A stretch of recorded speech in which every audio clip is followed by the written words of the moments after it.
Setiap malam, setiap saya membuka buku-buku itu, setiap saya mencoba fokus membaca, tiba-tiba terdengar suaranya. Ini terjadi sejak ayah dan ibu menerapkan peraturan baru di rumah ini. Dilarang menggunakan handphone di malam hari. Dan saya harus menyerahkan benda pujaan itu pada ayah. Maka saya akan duduk di kursi ini, menghadapi buku-buku yang bisu dan tak asyik ini, sampai saya tertidur. Ayah, ibu, mereka bergantian seperti tentara jaga malam. Akan datang ke kamar ini tiap 1 jam sekali untuk memastikan bahwa saya tetap membaca sebelum pukul 11 atau 10 malam, waktu saya untuk tidur.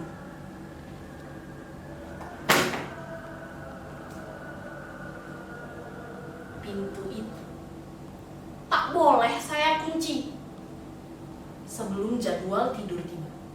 Ini peraturan kedua. Sebentar lagi, sekitar 10 atau 15 menit lagi, salah satu di antara mereka akan datang ke kamar ini, patroli. Itu artinya saya harus duduk di bangku ini membaca. Tapi sebelum hal itu terjadi, izinkan saya berbagi cerita kepada hadirin sekalian, baik yang hadir secara langsung maupun yang melalui Zoom. Bukannya saya tidak berusaha, bahkan segala daya upaya telah saya kerahkan. Saya juga sudah memotivasi diri dengan berbagai nasihat yang saya ingat, hingga kritik tajam para pakar mengenai bahaya kecanduan handphone. Tapi herannya, semua itu tak mempan pada saya. Kalaupun berhasil, paling-paling hanya 10 atau 15 menit saja.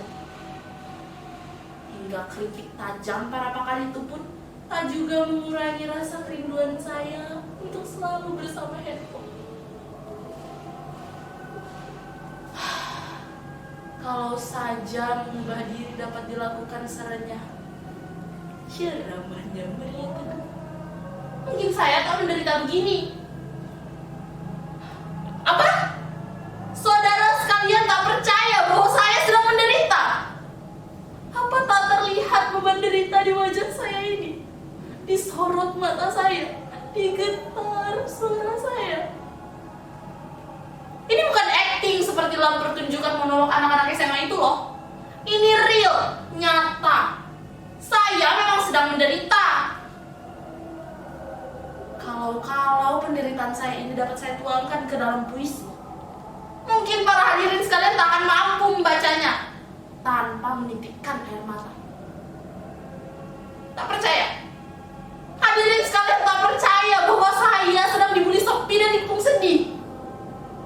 Sekarang saya tanya, siapa di antara kalian yang mampu dan mau berpisah dengan apa yang telah menjadi bagian dari diri kalian tanpa merasa tersiksa rasa hampa?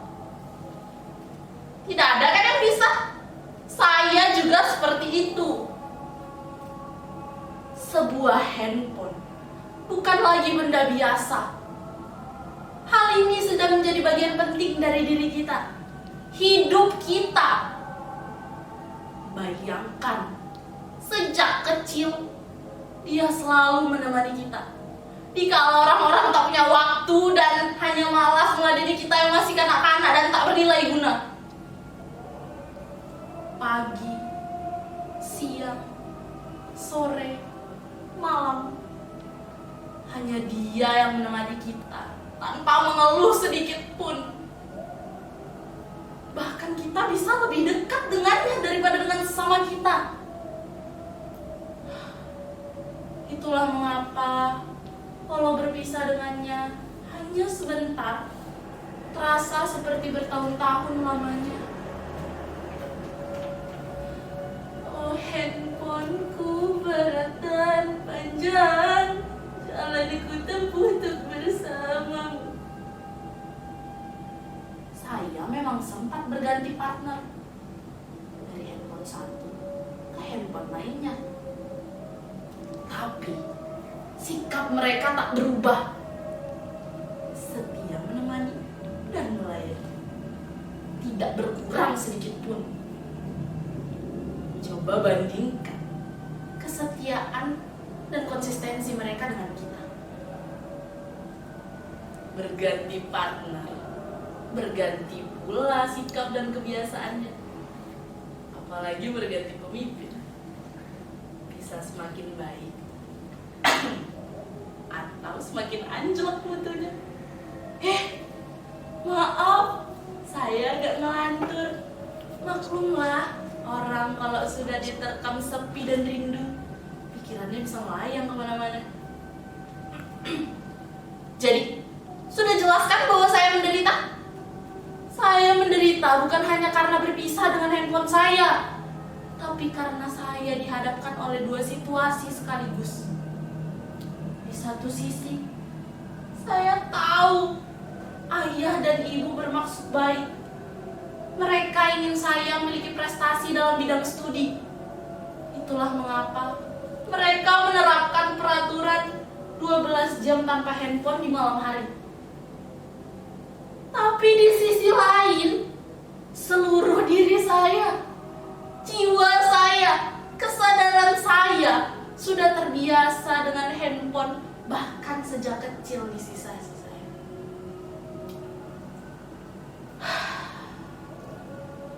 Terkadang saya teringat pula masa-masa kritis yang kami alami. Apabila saya rindu dengannya, saya ambil casingnya dan saya dekatkan ke dada saya. Seperti ini.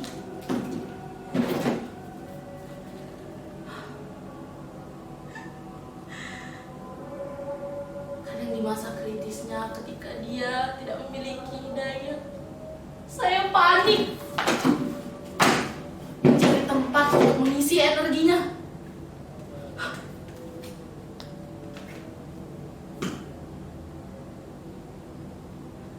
Tak ada yang lebih membahagiakan selain mendengar suara renyah dan riangnya. Bertamasya dengannya kemanapun saya ingin mengunjungi situs-situs dan menikmati menu-menu yang ditawarkannya. Dia membuat hidup ini lebih cepat, mudah, simple, dan dia tak akan membiarkan kita menunggu. Dia bisa membuat kita bahagia tepat di saat kita menginginkannya. Dia juga memberitahu segala hal dengan cepat dan lengkap tanpa kita harus mengerahkan tenaga. Siapa yang tidak bisa cepat dan ringkas akan ditinggalkan dan menjadi fosil penghuni museum peradaban.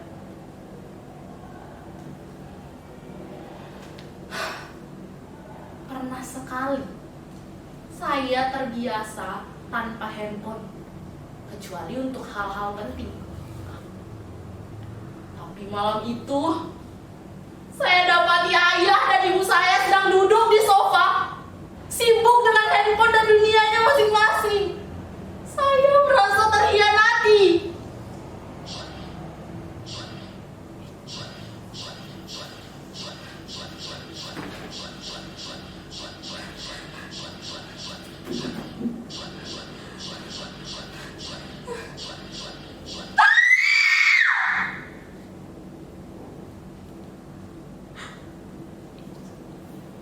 Jangan terlalu dalam. Jangan terlalu dalam mencintainya. Atau kalian akan bernasib sama seperti saya. Ada apa nak?